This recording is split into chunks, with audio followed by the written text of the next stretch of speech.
नमस्कार दोस्तों, आप सभी लोगों का हमारे YouTube चैनल पर बहुत बहुत स्वागत है।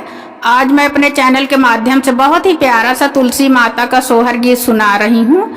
यदि आप लोगों को मेरा गीत अच्छा लगे तो आप लोग मेरे चैनल को लाइक करें, सब्सक्राइब करें, ताकि मैं इसी प्रकार के अच्छे अच्छे गीत आप लोगों तक पहुँचा सकूँ। धन्यवाद। के करनी आंगना में तुलसी तुलसी बाड़ी, हरियर तुलसी बाड़ी हरियर हो। रामा के तौनीति उठी जल चढ़ावैता, भोगवाला गावैता, भोगवाला गावाई हो। रामा के तौनीत उठी जल चढ़ावैता, भोगवाला गावैता, भोगवाला गावाई हो। दशरथ आंगनवा में तुलसी तुलसी बाड़ी, हरियर तुलसी बाड़ी हरियर हो। रामा सीता नीत उठी जल चढ़ावैता, भोगवाला गावैता, भोगवाला गावाई हो।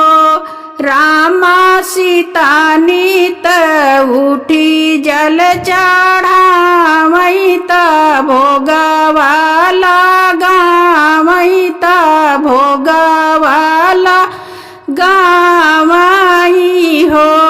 हरियर तुलसी के पेड़वा गामक उठै आंगने, गामक उठै आंगने में हो। रामा जही दिन सीता चली बनावता, तुलसी डहकी रोवै, डहकी डहकी रोवै हो। रामा जही दिन सीता चली बनावता, तुलसी डहकी रोवै, डहकी डहकी रोवै हो। रोवेला घरवा दुआरवा ता, बगिया बगीचवाता, बगिया बगीचवाई हो। रामा रोवेला अयोध्या नगरिया ता, सीता चली बनवाता, सीता चली बनवाई हो। रामा रोवेला अयोध्या नगरिया ता, सीता चली बनवाता, सीता चली बनवाई हो। रोई रोई पूछै तुलसी मैया, सुना हो बहिनी सीता, सुना हो बहिनी सीता ना। सीता जाऊ तू चली जाबू बनवाता, हम सुखी जाबैता, हम सुखी जाबाई हो। सीता जाऊ तू चली जाबू बनवाता, हम सुखी जाबैता, हम सुखी जाबाई हो। के तौनीत उठी जल चढ़ई है ता, भोगवाला गई है ता, भोगवाला गई है हो। रामा के तौठी दूधवा चढ़ई है ता, चुनरी ओढ़ई है ता, चुनरी ओढ़ई है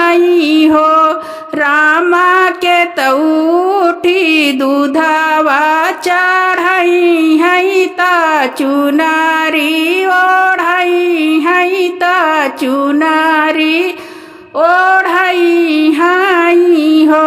रोई रोई कहलिनी सीता सुना हो बहिनी तुलसी सुना हो बहिनी तुलसीनी हो।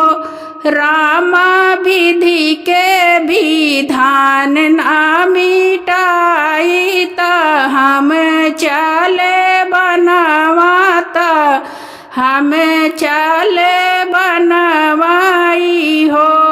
राम विधि के विधान ना मिटाई ता हम चले बनवाई ता हम चले बनवाई हो।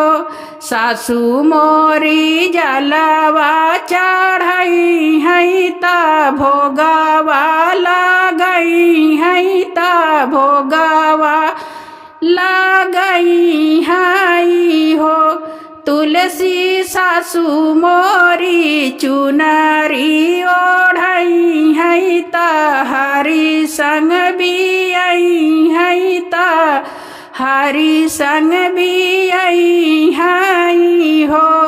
तुलसी सासू मोरी सेनुरा लगई है ता चुनरी ओढ़ई है ता हरि संग बियई है हो। तुलसी सासू मोरी फेरवा डालई है ता हरि संग बियई है ता हरि संग बियई